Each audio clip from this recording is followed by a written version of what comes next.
अब देखो, अब हम यहाँ से शुरू करने वाले हैं फ्रेंच रिवॉल्यूशन। तो जो फ्रांस की सोसाइटी थी, उसके बारे में पढ़ेंगे कि क्या सिस्टम था वहाँ का, एवरीथिंग।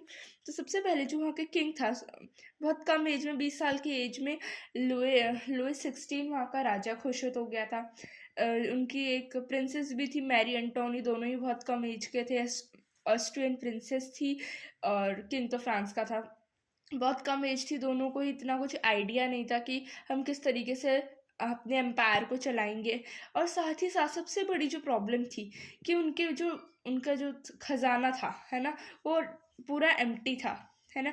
ट्रेजरी पूरी एम्प्टी ट्रेजरी मिली थी किंग को। क्यों थी? बहुत सारे रीजन से क्वेश्चन आता है इससे। सबसे पहला तो उनने अमेरिका की, यूएसए की हेल्प करी है सिविल वॉर वगैरह सब चीज़ में, इसलिए पैसा। फिर ब्रिटेन से लड़ाइयों में पैसा चला गया है। उसके बाद जो भी, हाँ, लड़ाई वड़ाई, उसके लिए पैसा चाहिए। तो पैसा क्या हुआ, पैसा लैंड किया था, लोन बढ़ बढ़ के 2 बिलियन तक हो चुका है ना। लोन भी चुकाना है। उसके साथ साथ ही साथ वर्साइल, इतना बड़ा पैलेस है, उसको उसकी पूरी उसमें चाहिए सारा पैसा। फिर जो पूरा एम्पायर, उसमें government school, government colleges, government hospital सब चलाने के लिए पैसा तो चाहिए ना। पैसा तो था ही नहीं। किंग ने सोचा कि क्यों ना मैं क्या करूँ, टैक्स बढ़ा दूँ। टैक्स कैसे लिया जाता था, यहाँ समझो। जो सोसाइटी थी फ्रांस की, वो 3 उसमें बटी थी।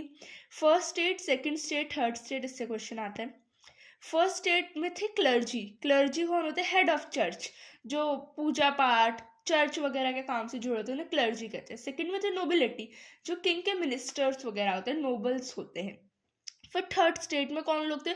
जो चर्च क्लर्जी भी नहीं थे, जो नोबल्स भी नहीं थे, वो थे थर्ड स्टेट में। सारे तरीके, थोड़े अमीर भी थे, थोड़े गरीब भी थे। थर्ड स्टेट में मतलब कुल मिलाकर सारे ही तरह के लोग थे, landless, labour, servants, lawyer, doctor, सब। ठीक है। लेकिन अब क्या है, जो क्लर्जी और नोबेलिटी है, इनके पास प्रिविलेजेस होते थे, है ना, कि बस ये पैदा हो गए तो उनको पोजीशन वो हासिल कर लेंगे।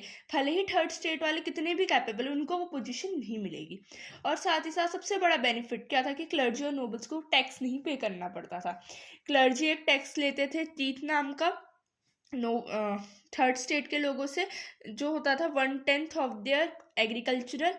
और जो टेली नाम के एक टैक्स लेते थे नोबल्स, जो डायरेक्ट टैक्स होता है। और भी बहुत सारे इनडायरेक्ट टैक्स देने पड़ते थे फ्रांस की सोसाइटी के थर्ड स्टेट के लोगों को, फर्स्ट और सेकंड स्टेट के लोगों को नहीं देने पड़ते थे।